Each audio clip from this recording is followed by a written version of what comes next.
Eliseo Fernando Soriano, o mas kilala sa tawag na Brother Eli. Isang Filipino televangelist at overall servant o lingkod pangkalahatan ng Members Church of God International o MCGI.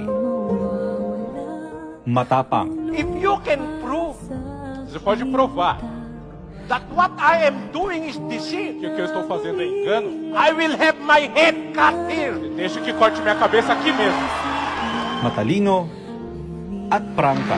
Sa relihiyon, ang pinag-uusapan na kaluluwa. At pag yan ay naipahamak mo, wala ka ng paraan para magbawi pag nakuha yan ng demonyo. Ilan lamang ito sa mga katangian ni Brother Eli na siyang dahilan kung bakit marami ang nahikayat na makinig at manood sa kanyang pangangaral ng salita ng Diyos.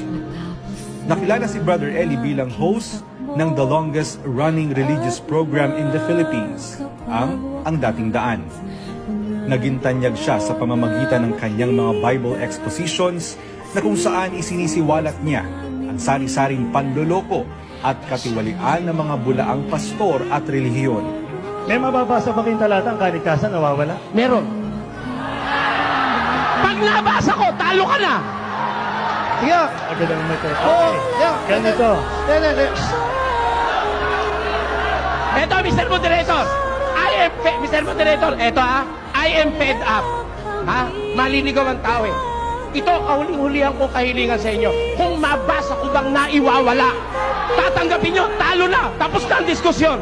Lubos rin na hinangaan si Brother Eli sa pagsagot on the spot ng anumang katanungan sa Biblia sa pamamagitan ng programang Itanong Mo kay Soriano, Biblia ang sasagot. Naintindihan ko po at maliwanag, salamat po sa Diyos, at naipaliwanag ninyo ng maayos yung kasagutan dahil marami na po akong pastor na natanong tungkol dyan. Wala pong nakasagot. Salamat sa Diyos. Salamat sa Diyos, kapatid.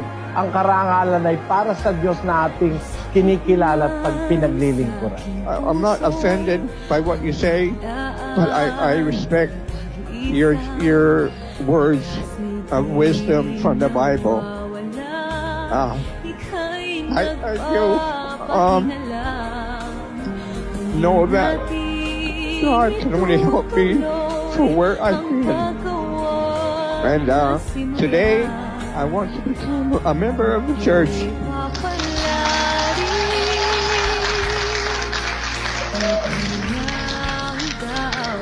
And follow the doctrine according to God's Word. Wala ni isang tanong patungkol sa Biblia ang hindi nasagot ni Brother Eli. At wala ni isang relihiyon at samahan ang nagtangkang gumaya sa estilo niya ng pangangaral ng salita ng Diyos.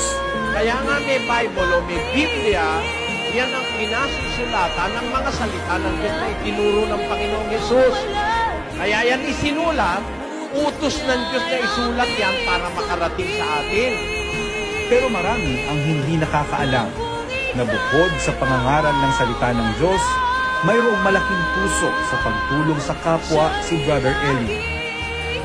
Ang Members Church of God International o MCGI na inaakay ni Brother Eli ang siyang pangunahing katuwang ng UNTV sa pagbibigay ng serbisyo publiko sa ating mga kababayan. Si Brother Eli ang nasa likod ng mga public service ng UNTV na free education, free medical mission, free legal service, libreng sakay, at iba pang programa ng pagtulong sa ating kapwa. Kahit kami po'y hirap, wala kaming pera, maliit kaming organisasyon, ito ang aming pangako sa Diyos at sa inyong lahat. Magpapatuloy kami sa tulong ng Diyos na sabihin ang aral ng Diyos sa ikaliligtas ng sangkatawan. Tapat sa kanyang pangako sa Panginoon, February 11, araw ng Huwebes, ito ang kanyang huling broadcast. Gracias a Dios por sus esfuerzos, hermanos y hermanas. Somos gratos por su participación. Que Dios los bendiga a todos. Papuri sa Diyos, mensahe ng kaligtasan at paggawa ng mabuti at paglalakbay sa matuwid na landas tungo sa kaligtasan pa rin ang kanyang iniwang mga salita. Pinagpahinga man ng Panginoon si Brother Eli, pero magpapatuloy ang mga programa at proyekto na kanyang pinasimulan. Isang tunay na kapatid ng lahat. Isang mapagmahal na lolo para sa kanyang mga apo. Isang mapagkupkup na magulang sa mga ulila. At isang abang lingkod para sa kanyang mga inaakay. Salamat sa Diyos sa buhay mo, Brother Eli Soriano. Pangako sa iyo, Ama, magtitiis habang buhay, tulungan. Paggawa ng mabuti, minamadali rin. Kung paano minamadali mo ang paggawa ng masama nung ikaw ay manggagawa pa ng masama, ngayong nakasumpong ka ng mabuti, huwag kang magpatumpik-tumpik, huwag kang magpa-delay-delay, huwag kang magpabukas-bukas. Pagkakasumpong mo ng mabuti, gawin mo agad. Mon Hokson, UNTV, News and Rescue. Diyos ang aming sandigan, serbisyo publiko, ang aming pinahahalagahan.